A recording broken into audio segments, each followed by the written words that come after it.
Why was she the only one not speaking? The room hummed with tension. Radios crackled, boots scraped across the concrete floor, papers shifted under restless hands. Orders had been read aloud, the kind that made men's throats dry and left silence where bravado usually sat.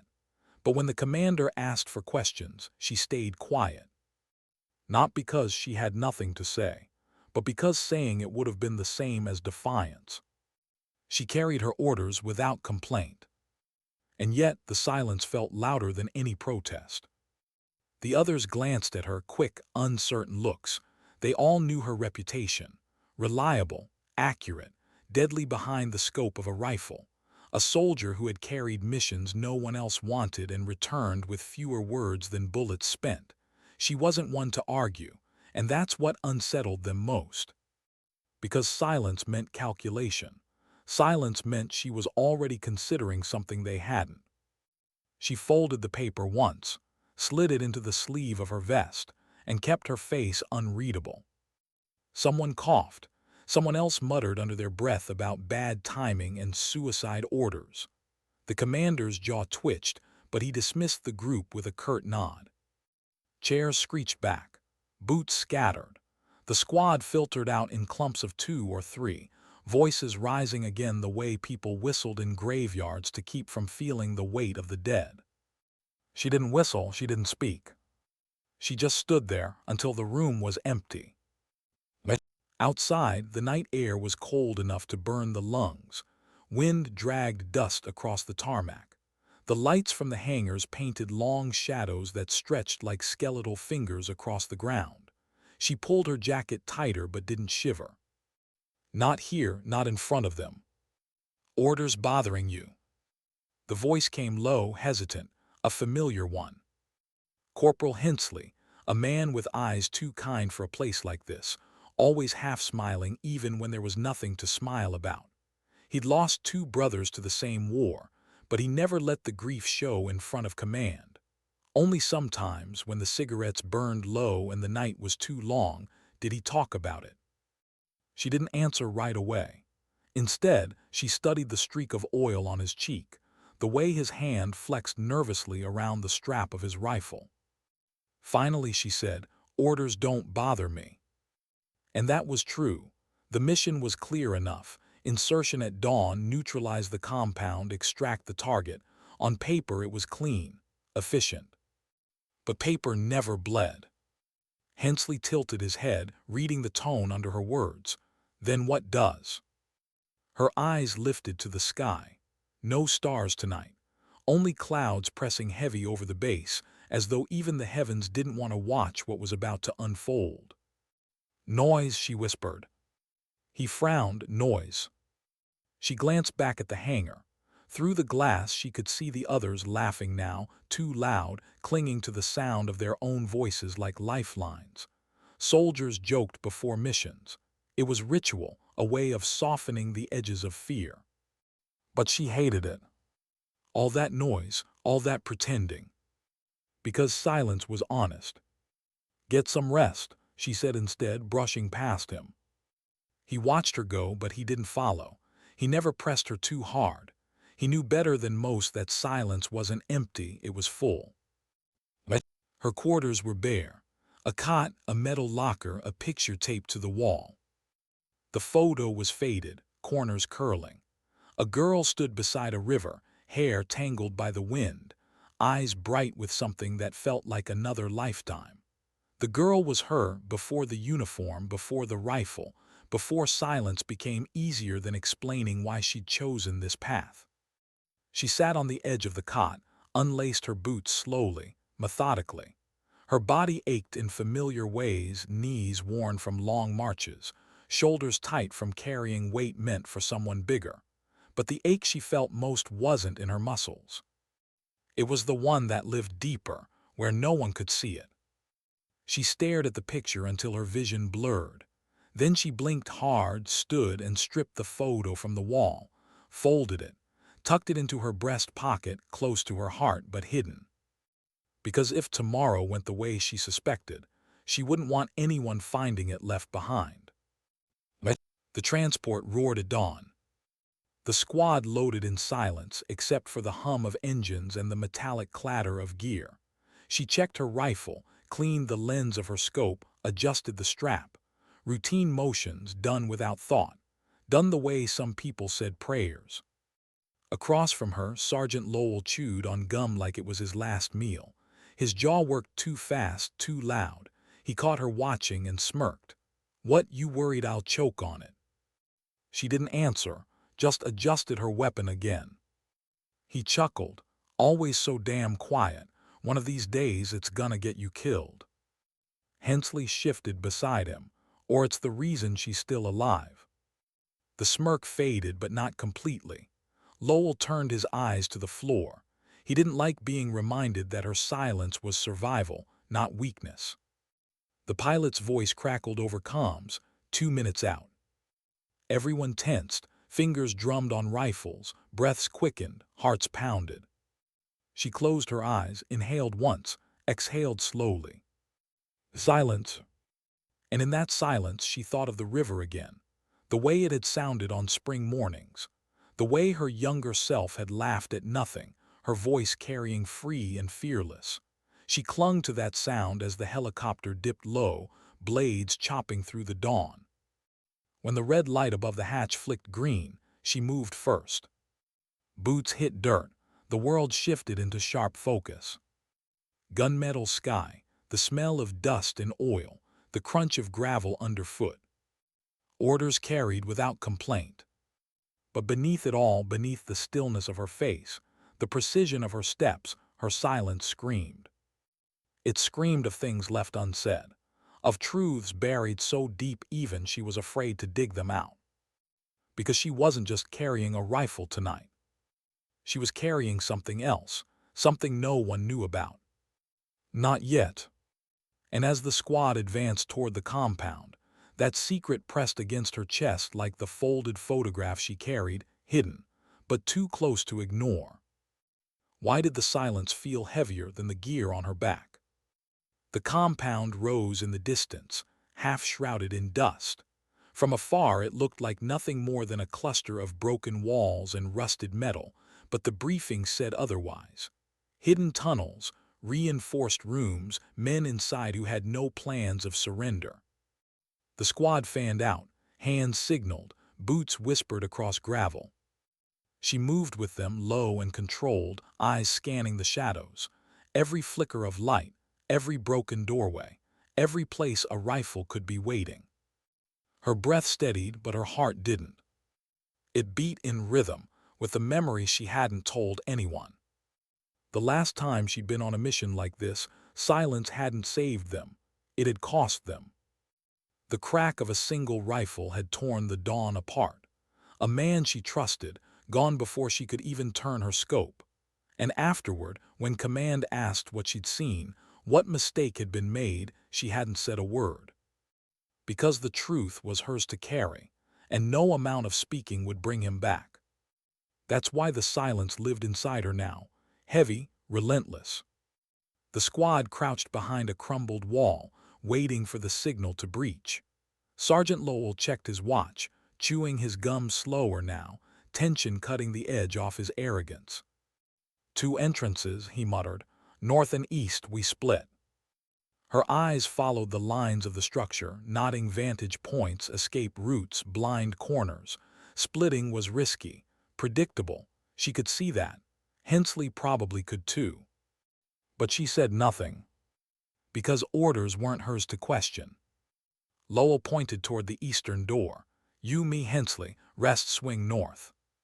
The plan was simple, too simple, but she shouldered her rifle and nodded once. The dust shifted under their boots as they advanced.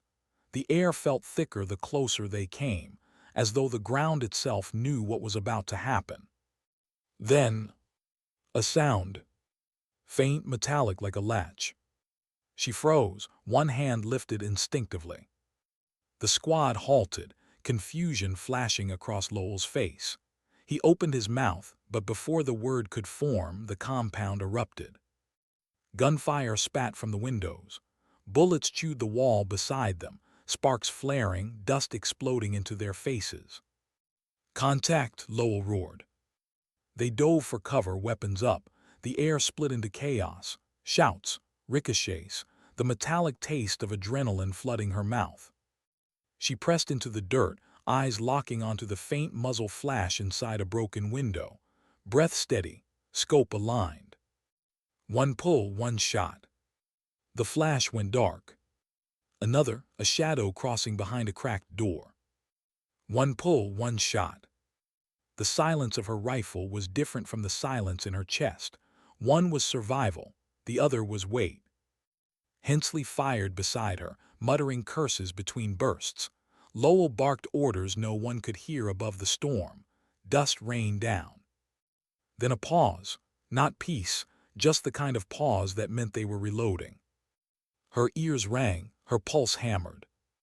And in that split second of stillness, she heard it, the faintest cry. Not a soldier's shout, not a man's voice. Smaller, softer. A child. She blinked hard as though her mind was playing tricks. But no, it came again, thin, trembling from inside the compound. She swallowed hard, her mouth was dry. This wasn't in the briefing. No one had mentioned civilians. No one had said a child might be inside. She wanted to call out, to tell the others, but her throat locked. What if she was wrong? What if speaking only added confusion, hesitation, the kind that got people killed? Her silence tightened around her like a noose. The gunfire roared again, dragging her back. Lowell's voice cut through, commanding them forward. She obeyed. They pushed through the eastern door, boots slamming on concrete, barrels sweeping corners. The interior smelled of oil and sweat, the air suffocating with dust. Every step echoed like a drumbeat in her skull. She saw bodies, some fallen, some still fighting. She saw eyes burning with hate, men unwilling to give ground even as they bled. But beneath it all, she heard the cry again. Clearer now, desperate. Her chest clenched. Lowell didn't hear it. Hensley didn't either. They were focused on clearing the room, on staying alive. But she heard she couldn't not. And the sound cut her deeper than any bullet could. Because it pulled her back to a riverbank, to laughter that no longer existed, to a promise she'd once whispered and never kept. She forced her scope up again, shutting it out, focusing on the fight. Orders carried without complaint. But her silence screamed. Minutes blurred into hours, or maybe it just felt that way. By the time the last shot echoed into nothing, her shoulders ached, her throat burned, and her ears rang with phantom noise. The compound was theirs. The survivors lay bound on the ground, weapons confiscated, blood soaking the dust. The squad moved with the strange calm that came after chaos, the heavy breathing, the shaky laughter, the glances exchanged that said we made it through again. Lowell lit a cigarette with trembling hands. Hensley leaned against a wall, wiping grime from his face. She moved silently through the rooms, checking corners, checking bodies, checking for something else. Then she found it. A closet door, locked. Her stomach tightened. She raised a hand, pressed her ear against the wood. And there it was, the sound, small, muffled, but unmistakable. A child. Her chest constricted, her rifle felt heavier in her grip. She stepped back, eyes darting to the others. They hadn't noticed, they hadn't heard. For a long moment she stood frozen, caught between two silences, the silence of obedience and the silence of truth. Orders had been clear: clear the compound, neutralize threats, extract the target. There had been no mention of what to do if innocents hid behind enemy doors. Her hand trembled once before she clenched it tight. She lifted her rifle and aimed it not at the door but at the lock. One shot. The wood splintered. The door creaked open. And inside, a pair of wide, terrified eyes stared back at her. A girl no older than 8, dust in her hair, tears streaking her face. The child whimpered, curling tighter into the corner, as if bracing for pain. Her throat closed, Her lungs forgot how to breathe. Because in that instant she wasn't a soldier. She wasn't a sniper or a ghost behind a scope. She was the girl on the riverbank again. She was the one who used to laugh, who used to dream, who once held her little sister's hand and swore she'd always protect her. But she hadn't. Her sister hadn't lived long enough to see the war end. And now here was another child, another chance. She lowered her rifle slowly, extended a hand. The girl flinched, eyes wide, body trembling. "It's all right," she whispered, her voice breaking through silence for the first time in hours. "You're safe." The girl didn't move at first, didn't trust, but then hesitantly, fearfully she reached. Tiny fingers wrapped around a calloused glove. Warmth against cold, innocence against blood. Her silence shattered inside her chest. And for the first time in years, she wondered if maybe, just maybe, she wasn't carrying this weight alone anymore. Why didn't she call the others when she opened the door? Her hand still held the girl's, small fingers trembling against her glove. The child's eyes darted past her, wide and terrified, expecting shouts, punishment, or worse. But there was no sound. Just the low crackle of radios in the next room. Just the echo of boots moving across concrete, men talking about ammunition, casualties, extraction times. The girl clung tighter, and something in her chest twisted. "Quiet," she whispered, crouching low, lowering her rifle to the floor.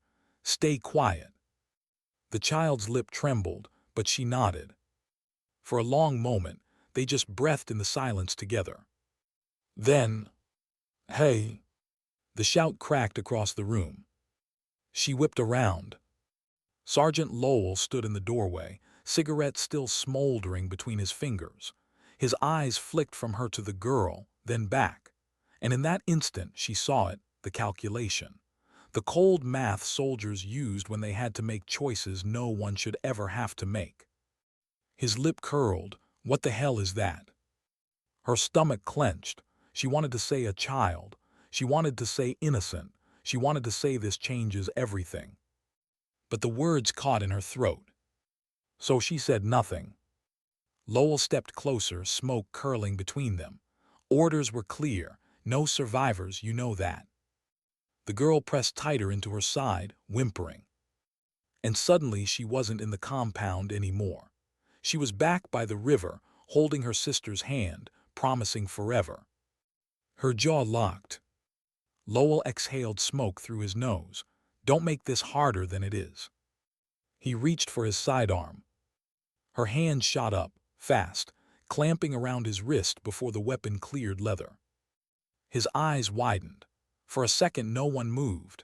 The air vibrated with tension, like the whole room was waiting to explode. Then she whispered low and fierce, "Not her." The words sounded strange, leaving her lips, as if her own voice startled her. Lowell jerked his arm, sneering, "You've gone soft." Before either could move further, Hensley appeared in the doorway, eyes darting between them.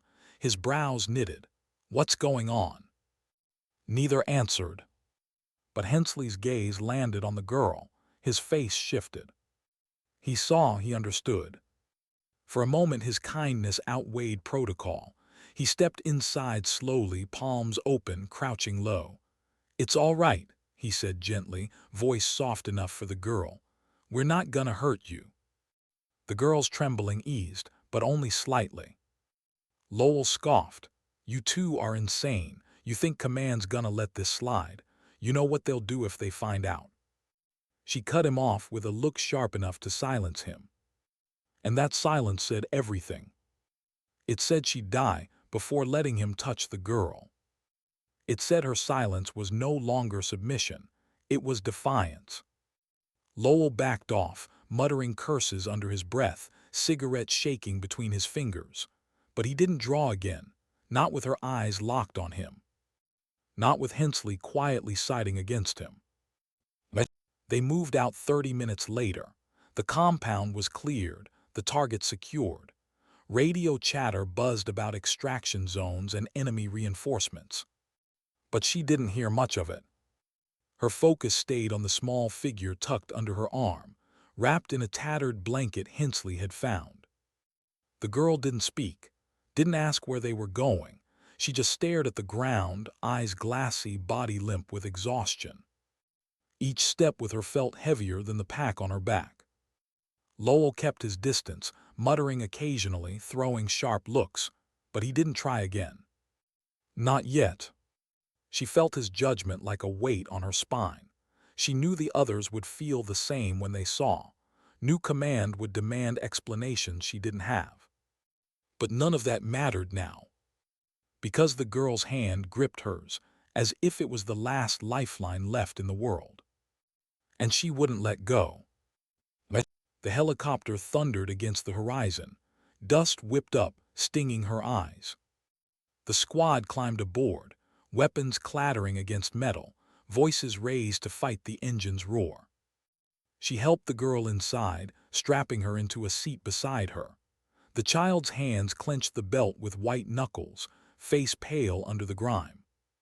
Lowell sat opposite, chewing his gum again, glaring across the cabin. His jaw moved too fast, too loud. She ignored it. Instead, she stared out the open hatch. The compound shrank into the distance. Smoke coiled into the sky like a warning. Her reflection flickered faintly in the glass, eyes hollow, lips pressed thin. And she wondered, what am I becoming? The silence inside her had shifted. It wasn't the silence of obedience anymore. It was rebellion. And it scared her. Because rebellion had consequences. Back at base, chaos unfolded. Medics swarmed the wounded. Officers barked orders. The air smelled of fuel, sweat, and blood. And into that storm she carried the girl. Eyes followed them, whispers rippled, some pointed, some frowned, some turned away, unwilling to get involved. But no one stopped her. Not yet. Hensley walked at her side, jaw tight, eyes scanning for threats that weren't enemy soldiers this time. They were her own people. Lowell stormed off ahead, already spitting words into his radio. She knew who he was calling. She knew what would happen next. And still she kept moving. Because the girl's small hand still held hers. And letting go wasn't an option. The debrief room was colder than the compound had been. Command sat across the table, faces carved from stone. Their questions came sharp, rapid, precise. Why was the mission delayed? Why was ammunition spent on unauthorized targets?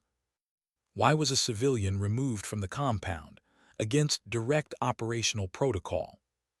She sat in silence, not because she didn't have answers, but because no answer would be enough. Hensley sat beside her, trying to speak up, trying to soften the edges, but the words hit walls that didn't move. Lowell stood near the corner, arms crossed, smirking as if waiting for her to hang herself with silence. Finally, the commander leaned forward, voice low and dangerous. Do you understand what your disobedience means? Her eyes lifted slowly. She thought of the river, of her sister's laughter, of the promise she'd broken once and the one she'd just made without words. And she whispered, "Yes." It was the first word she'd spoken in the room. And it silenced everyone else. The girl sat outside, wrapped in a blanket too big for her small frame, sipping water from a tin cup. She stared at the floor, lost. And when the door opened and the soldier stepped back into the hall, the girl's eyes lifted. For the first time, something like hope flickered there. And the soldier's chest ached with the weight of it. Because she knew hope was the most dangerous thing of all. It was the kind of silence you couldn't bury. Not anymore. Why did the base feel colder than the battlefield? Concrete walls, harsh fluorescent lights, the metallic taste of recycled air. She sat on the edge of her cot, boots still muddy, rifle propped against the locker. The silence here was different, not the silence of discipline, not the silence of a sniper's breath before a shot. This silence was punishment.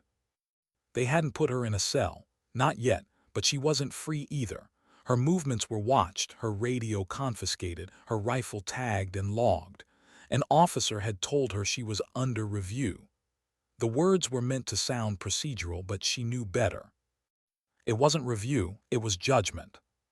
And judgment never came without cost. A knock rattled the door. Then it opened without waiting for permission. Hensley slipped inside, shoulders tense, eyes tired. He set a tray down on the cot, bread, canned stew, lukewarm coffee. "You should eat," he muttered. She stared at the tray. Her stomach clenched with hunger, but the thought of food turned her throat tight. Instead, she asked, "Where is she?" Hensley hesitated, then lowered his voice. "Medical wing. They're checking her vitals. She hasn't said a word since you pulled her out of that room." Her chest tightened. The silence of a child was different from her own. Her silence was a shield. The girl was a wound. Hensley sat across from her, rubbing his palms against his knees. "Lowell been talking. Says you jeopardized the squad. Says you endangered the mission. Command's listening." She kept her face still, though the words landed heavy. "And you?" she asked quietly. His jaw tightened. "I saw her too." That was all he said, but it was enough. Because she knew what it cost him to stand even halfway beside her. Loyalty here was measured in silence, not in words. He stood, tugging his cap lower.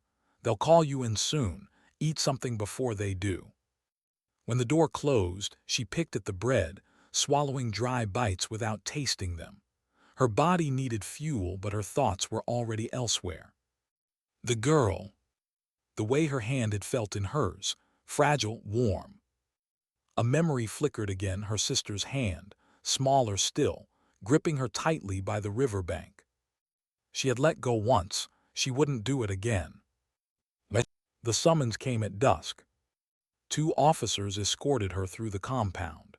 Their boots echoed against the concrete, the sound too sharp, too final. The air smelled of diesel and metal, as if the base itself wanted to choke out any defiance. They led her into a narrow chamber, not the large briefing room this time, but something smaller, more suffocating. A single table, a single light overhead. The commander waited inside. His face was unreadable, carved from the same stone as the walls. He gestured for her to sit. She obeyed. For a long moment, neither spoke. Then he said, "Explain." Her throat felt dry. She could hear her pulse in her ears. "Explain." As though there were words that could bridge the gulf between what was written in orders and what she had seen in those terrified eyes. Her lips parted, but nothing came. The commander leaned forward. "You jeopardized an operation. You disobeyed direct orders. You risked lives. Why?" She lowered her gaze. Her silence filled the room, heavier than the light above them. Because to speak would be to betray something sacred, to turn it into paperwork, reports, justification. And some truths could not survive paper. Finally she whispered, "Because she's a child." The words hung there, fragile, trembling like the girl's fingers in hers. The commander's jaw tightened. He exhaled slowly as though holding back frustration. "This isn't your decision to make. Do you understand that?" Her eyes lifted, steady, defiant now, not submissive. "Yes." The commander studied her, silence stretching taut. Then he stood, packing once around the table. His boots struck the floor like hammers. "You will remain on restricted duty until further notice. No field assignments, no command privileges, and if this happens again," he stopped, gaze hard as steel, "you won't be reassigned, you'll be removed." The word hung heavier than threat, removed. She didn't flinch, didn't argue. Just nodded once. Because her silence wasn't surrender anymore, it was resistance. When she left the chamber, the air outside felt even colder. Hensley was waiting, leaning against the wall. He didn't ask what they'd said, his eyes already told him he knew. Instead he whispered, "Come with me." She followed him through dim corridors, past medical staff and supply clerks, until they reached the quiet wing of the infirmary. He pushed a door open gently. Inside, the girl sat curled on a cot, knees to her chest, eyes wide at the sound of strangers. But when she saw her, something changed. The girl's shoulders eased just slightly, her lips parted as if she might speak. But no words came. Instead, the girl reached out a hand. Her chest clenched as she crossed the room, kneeling beside the cot. She took the hand carefully, as though afraid it might break. The girl's grip was weak, but it was there. And in that touch, she felt something stir, something she hadn't felt in years. Responsibility. Not the kind command gave her on paper. The kind that came from promises, from blood, from ghosts she still carried. She whispered almost to herself, "You're safe now." The girl didn't answer, but her eyes closed and her grip stayed tight. And for the first time since the mission began, silence didn't feel like defiance. It felt like hope. That night she couldn't sleep. The bass was loud in its own way, engines humming, radios crackling, men laughing too hard in the mess hall. But her room was still, too still. She lay on her cot, staring at the ceiling. The photo of her younger self, riverbank, wind, her sister's laughter, still rested in her pocket. She unfolded it under the dim light, tracing the lines of her sister's face with her thumb. So much had been lost since that day, so many promises broken.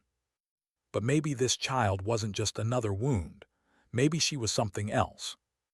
A chance to keep one promise right. Her chest rose and fell, slowly, deeply. The silence pressed down around her. But for once, it didn't feel like punishment. It felt like choice. And choices, she knew, were what defined everything. In the morning, whispers spread. Soldiers were talking about the girl, about her defiance, about whether she'd lost her edge. Some called her reckless, some called her weak. Lowell was loudest of all. His voice carried in the mess hall, dripping with contempt. "She thinks she's better than the rest of us, thinks rules don't apply, you'll see. One mistake becomes two, and next time it'll get someone killed." She passed by without answering, her face unreadable, but inside something burned. Because she knew he wasn't done. And the silence between them was only growing louder. The days blurred into a rhythm of watchful silence. Restricted duty meant no patrols, no missions, no briefing rooms. Her world shrank to barracks corridors and the occasional shift in the infirmary where she was allowed to observe the child she had pulled from fire. The others called it babysitting. Lowell made sure everyone heard the word. "You see her," he muttered loud enough in the mess hall one morning. "From fire team leader to nursemaid. Guess the brass figured if she wants to protect children, she should stick to it." Laughter rippled across the room. Forks clinked against metal trays. She said nothing. She kept her shoulders straight, eyes locked on her meal, but her hands trembled around the bread. The silence used to be hers, a weapon, a shield. Now they used it against her, twisting it into weakness, into shame. Still, she didn't answer, because words in a soldier's mouth were ammunition, and she wouldn't fire unless it mattered. Not here, not on them. But her jaw clenched so hard it hurt. The girl was her only reprieve. She still hadn't spoken, not a single word, but she watched with those wide, solemn eyes, and sometimes, just sometimes, her fingers would find hers. It was enough. In the evenings, when she sat in the infirmary under the dim glow of monitors, she would hum wordless tunes, broken pieces of lullabies half remembered from her own childhood. And the girl, though silent, would close her eyes as if the sound could shield her better than walls. The medics didn't like her presence. They saw her as interference, a distraction. But Hensley, steady, tired Hensley, signed her name into the log every time, saying it was therapeutic interaction. He never looked at her when he did it, just scrawled the words and left. It was his way of standing guard. Then the orders came. She found them in the commander's hand one evening when she was summoned again. The paper was crisp, the ink fresh. "The child," the commander said flatly, "is being transferred." Her stomach dropped. "Where?" "That's not your concern." The word sliced sharper than any blade. "Not your concern." As if the child was a crate of supplies. As if she hadn't already seen her broken, terrified, clinging to the last shreds of safety she could find. The commander continued. "She'll be moved off-world. Higher authorities want her. Until then you will not make contact. Is that understood?" Her silence was no longer a shield. It was a scream bottled inside her chest. She forced herself to nod once. The commander's eyes narrowed. "Don't mistake tolerance for indulgence. You've been given leeway because of your record. Don't waste it." When she left the room, the corridor swayed around her. The lights felt too bright, the floor unsteady beneath her boots. Transfer. She had seen what transfer meant. No faces, no names, just children disappearing into the void of bureaucracy, reclassified, repurposed, forgotten. Her hands shook until she pressed them into fists. She had sworn once, by a riverbank, by her sister's hand in hers. Never again. But the rumors spread before dawn. "She's getting shipped out," someone whispered in the mess. "Probably some research program," another said, voice low but tinged with curiosity. Lowell was louder, of course. He leaned against the wall, voice carrying like it always did. "Good riddance. No place for liabilities in the field. Maybe they'll find a use for her tears in some lab." The laughter was crueler this time, sharper. Her chest tightened. She gripped her tray so hard the metal bent under her fingers. But she didn't move, didn't speak. Not yet. Hensley sat beside her, shoulders hunched. He didn't eat either. His voice was almost inaudible. "If you're going to do something, you need to decide soon." She looked at him, really looked. His eyes were hollow, lined with fatigue. But there was something under it, a flicker. Not approval, not encouragement, just recognition. The kind soldiers shared when they knew the line between order and humanity had already been crossed. She whispered back, "Would you help me?" Hensley didn't answer, didn't look at her, just chewed his bread like it was gravel. But his silence wasn't rejection. It was protection. But that night she couldn't breathe in her cot. The barracks pressed too tight, the air too thin. She paced the length of the room, fists curling and uncurling, the photograph of her sister burning in her pocket like a brand. Transfer. She saw the girl's eyes again, saw her hand reaching out, felt the weight of a trust too fragile to betray. She thought of herself as a soldier, but soldiers fought for missions, for orders. This wasn't a mission, this wasn't an order. This was something deeper, something older. Duty. Not the kind written on paper, the kind carved into her bones by every loss she had endured. She stopped packing, sat on the cot, exhaled once, sharp, decisive. Her silence broke in a whisper. "No." But the next morning she walked into the infirmary with her chin high, her boots steady. The medics glanced up, irritation on their faces, but she didn't look at them. She looked only at the girl. Curled on the cot, knees tucked, eyes heavy with exhaustion. But when she saw her, those eyes softened. She crossed the room, kneeling beside her. For the first time, she spoke to the girl not as comfort, not as promise, but as truth. "They're trying to take you away." The girl's eyes widened. Her small hand trembled. She took it, gripping tightly. "But I won't let them." The words felt like steel in her mouth, not comfort this time, oath. The girl's lips parted. For the briefest moment she thought a word might come. But silence remained. And still it was enough. Because silence could carry more than fear. It could carry trust. But outside the infirmary, Lowell was waiting. He leaned against the wall, arms crossed, smirk sharp as a blade. "You think you're special, don't you? playing mother while the rest of us bleed." She stopped in front of him, didn't move, didn't blink. His grin widened. "Say something. Come on, justify it. Let's hear the great defender of children explain why her orders don't matter." The silence stretched between them. But this time it wasn't weakness. It was a storm held back by sheer will. Finally, she leaned close enough for him to feel her breath. And whispered, "Touch her and I'll break you." Then she walked away, boots echoing in the corridor. For the first time, Lowell didn't laugh. But that night when the alarms cut through the base, she knew the transfer had begun. Engines roared on the landing pads. Soldiers moved in formation, their shouts ricocheting off metal walls. She sat on her cot, heart pounding, waiting. Waiting for the moment to decide whether she was still a soldier. Or something more. The alarm fractured the night like glass shattering against steel. She jolted upright, the barracks trembling with the weight of engines spooling on the landing pads. The air carried that low, suffocating vibration only transport ships made, the sound of something being taken away. Orders barked in the corridors. Boots thundered past her door. Her heart clenched. It was happening. Transfer. The word echoed like a death sentence.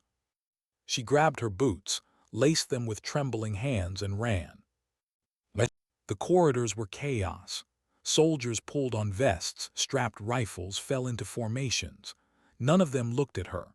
She was already a ghost in their eyes, a figure outside the mission, unworthy of acknowledgement. Except for Lowell. He spotted her as she turned down the passage toward the infirmary. His grin was wolfish, his voice cutting through the noise. "Going to kiss your little pet goodbye?" She didn't stop, didn't answer. Because words would cost time, and time was already bleeding out around her. The infirmary doors hissed open under her palm. Inside, under the sickly glow of emergency lights, the girl sat up on the cot, wide-eyed, clutching the thin blanket. Two medics moved around her, one carrying a clipboard, the other preparing restraints. Restraints. Her pulse hammered.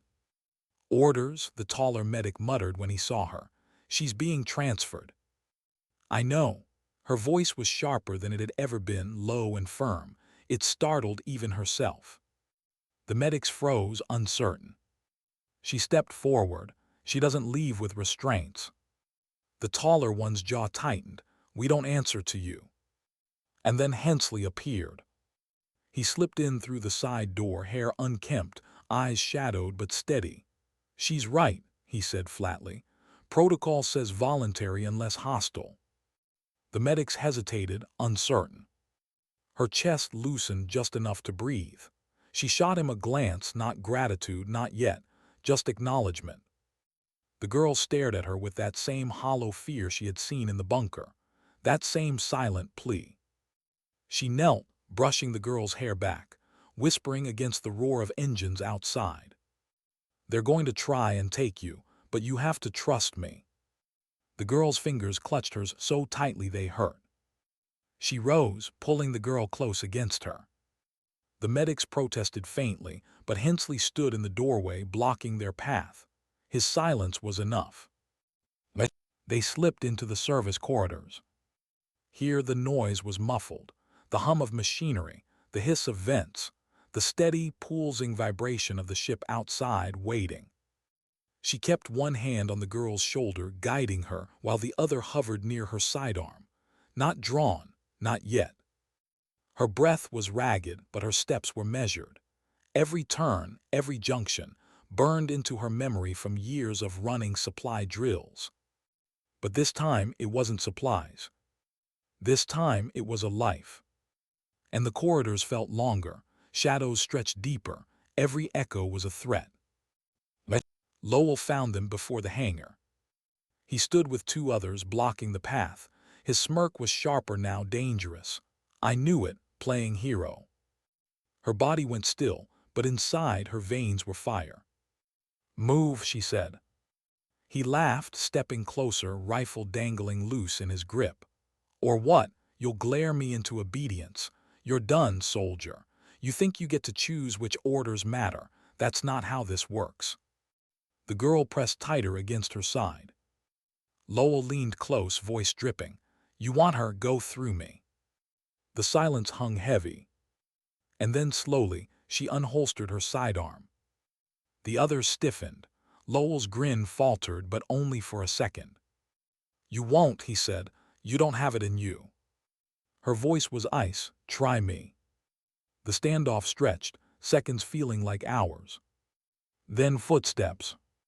Hensley emerged from behind, his voice low but sharp. Step aside, Lowell. Lowell sneered. Or what? You'll back her play. Hensley's eyes burned, but his tone stayed calm. I'll remember who was in the way when this goes on record. For once, Lowell hesitated, calculating, testing the weight of risk. Finally, with a disgusted snarl, he stepped aside, gesturing mockingly with his rifle. Go ahead, see where it gets you. Her hand didn't lower until she was past them. Not until the hangar doors loomed ahead. The hangar was a storm. Engines roared, floodlights blazed, soldiers shouted commands over the chaos. The transport ship squatted like a predator, ramp open, waiting to swallow. She froze in the shadows, heart hammering. There were too many eyes, too many guns. No way through. The girl trembled beside her. She bent, pressing her forehead against the child's hair. Stay quiet, stay with me. But how? The engines thundered, drowning out thought. The ramp began to lift, slow and heavy. And then she saw it. The maintenance lift at the far wall. A small platform, half shielded by crates, rising toward the ship's undercarriage. Her chance. She gripped the girl's hand and ran. Shouts erupted. Hey, stop. Footsteps thundered behind them, boots striking steel. She didn't look back, didn't dare. The lift controls were cold under her fingers, the panel sluggish. The platform jerked, rising inch by inch. Too slow. She pulled the girl against her chest, shielding her with her own body as shouts grew louder. And then a shot. Sparks burst from the panel, the lift stalling midair. The platform shuddered violently. Her stomach dropped. She turned. Soldiers were spreading out, rifles raised. Lowell among them grinned feral. End of the line, he shouted over the noise. The girl clung to her neck, trembling. Her hand tightened on the sidearm. Her breath slowed. Her silence wrapped around her like armor. And she made her choice. She jumped. The platform wasn't high, but the impact rattled her bones. She hit the deck hard, rolling to shield the girl. Pain shot through her shoulder, her ribs, but she held on. The soldiers closed in. She staggered to her feet, pulling the girl behind a stack of crates. Bullets sparked against metal. Shouts filled the air. Her lungs burned, her muscles screamed, but she moved.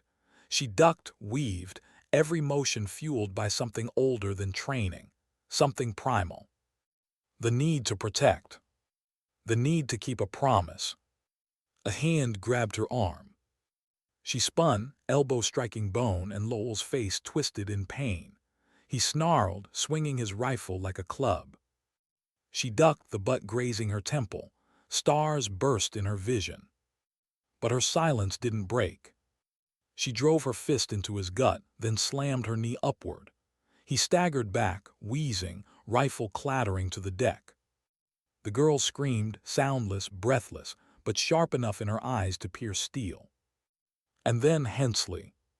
He appeared in the chaos, shoving a crate trolley into the path of pursuing soldiers. Go, he barked. Their eyes met for a heartbeat. And in that glance, everything was said.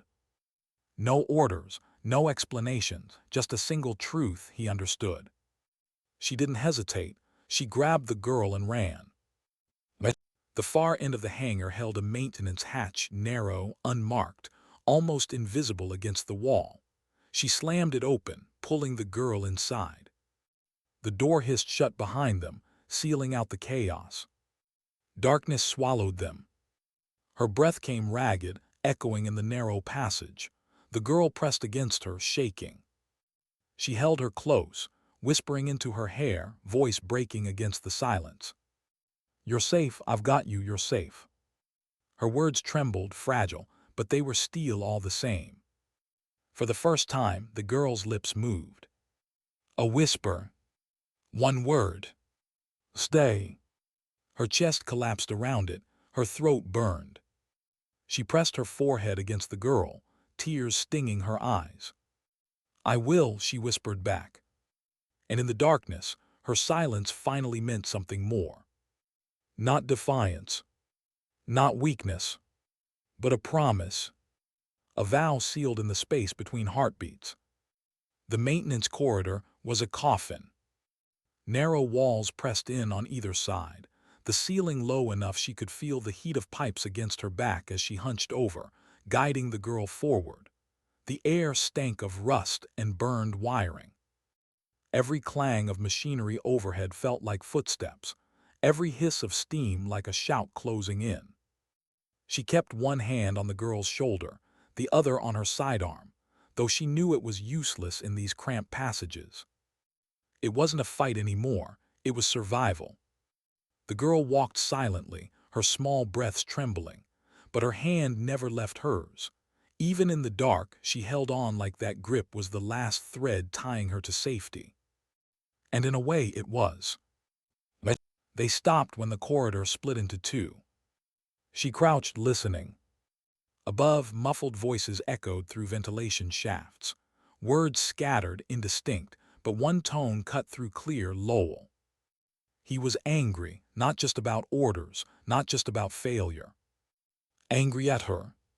She closed her eyes. She had known men like him. Soldiers who carried grudges sharper than blades, who needed someone to bleed for their pride. And now she had given him reason. Her jaw tightened. She turned left. The corridor spat them out into a forgotten storeroom. Dust-coated crates stacked against the walls, their markings faded. Old rations, broken gear, things the supply clerks had long stopped counting. Here at least there was space to breathe. She lowered herself against a crate, pulling the girl into her lap. Her arms wrapped around her instinctively, protectively. For a moment, she allowed herself stillness. The girl's head rested against her chest, her hair damp with sweat. She whispered again, barely audible, "Stay." The word tore at her, fragile, pleading. She tightened her arms. "I'm not leaving you." Her voice cracked on the promise, but she meant it more than any oath she had ever taken. And the girl, silent, battered, nameless still, closed her eyes, trusting her completely. That trust was heavier than any rifle. The door creaked. Her hand went to her sidearm instantly, pulse spiking. But it was only Hensley. He slipped inside, closing the door quickly behind him. His uniform was disheveled, his hair damp with sweat. He looked like he'd been running, covering tracks, weaving lies. For a moment, none of them spoke. Then he sighed, crouching down across from her. His voice was low. "They think you slipped past the hangar. They're scanning outbound transports." Her chest loosened, just barely. How long until they realize? Not long. He rubbed his face with both hands. "Lowell's pushing hard, he wants blood." Of course he did. Her silence hung heavy, and Hensley's gaze fell to the girl. He studied her for a long moment, not with pity, not with curiosity, but with something closer to sorrow. Then he asked quietly, "Why her?" She swallowed. The answer burned in her throat. Because once, years ago, her sister had reached for her the same way, and she hadn't been fast enough, strong enough, ruthless enough. Because her sister had whispered, "Stay," before smoke and fire swallowed her whole. Because every time she closed her eyes, she saw that failure. And now here was a second chance. She couldn't speak it, not yet. The words would break her. So she only whispered, "Because no one else will." Hensley's eyes softened. He nodded once as if that answer was enough. They stayed in the storeroom until fatigue pressed on her bones like lead. Every creak outside made her heart lurch, every thud in the distance a warning. The girl slept against her chest, her small body warm, fragile. For the first time in years, she felt her hands tremble, not from fear of death, she had made peace with that long ago, but from the weight of having something worth more than her own life. Something she could not lose. Not again. The pounding on the door came hours later. She jolted awake, sidearm raised before her eyes were even clear. Hensley cursed under his breath, rising to his feet. "Hide," he hissed. She pulled the girl behind the crates, pressing her small frame against her own to shield her. The door burst open. Lowell. His grin was wild, unhinged, teeth bared like a predator who had finally cornered prey. Two soldiers flanked him, rifles ready. "Well, well," he drawled, stepping into the room. "Thought you could crawl away like a rat." Her finger tightened on the trigger, but she didn't fire. Not yet. Lowell's eyes slid to the crates, to the faint shape behind them. His grin widened. "There she is." The girl whimpered, clinging tighter to her. Hensley stepped forward, blocking Lowell's line of sight. His voice was sharp. "Orders said transfer, not execution." Lowell's smirk didn't falter. "Orders said containment, she's a contaminant." His eyes cut to her. "So is she." The air thickened. For a heartbeat, the silence was louder than the alarms outside. Then movement. Lowell raised his rifle. Hensley moved first. He slammed the weapon aside, the shot firing wild into the ceiling. Shouts erupted. The other soldiers raised their rifles, confusion and panic twisting the moment into chaos. She didn't hesitate. She grabbed the girl, shoved open the back hatch of the storeroom, and ran. Bullets sparked against metal as they ducked into the maintenance shaft. The roar of pursuit followed, footsteps pounding like drums of war. But she didn't look back. She couldn't. They ran until her lungs burned raw, until the girl's breath hitched against her shoulder. Finally, she ducked into a narrow alcove, pressing them both against cold steel. The girl's body shook violently. She buried her face in her shoulder, small hands fisting in her collar. She rocked her, whispering raggedly, "You're safe, you're safe." But she knew the lie in the words. They weren't safe, not yet. Maybe not ever. Her throat burned. She wanted to cry, but tears would betray her. Instead, she forced her breathing steady, let her silence harden again, and kissed the girl's hair like her sister had once kissed hers. The engines outside still thundered, the bass still hunted. But here, in the dark, in the narrow breath between survival and loss, she made another vow. They would not take her. Not while she still breathed. Elsewhere, Lowell raged. He had tasted the moment, felt victory slip through his fingers. Now fury boiled in his veins. He would not rest until he broke her, until he dragged the girl from her arms and proved her silence meant nothing. His obsession was no longer about orders. It was about pride, about control. And obsessions like his didn't end with compromise. They ended in blood. In the darkness of the alcove, she felt the girl's breathing slow, the trembling ease. And she let herself whisper into the silence, not for the girl, not even for Hensley, but for herself. "I carried my orders, every one of them, without complaint, without question, but this silence."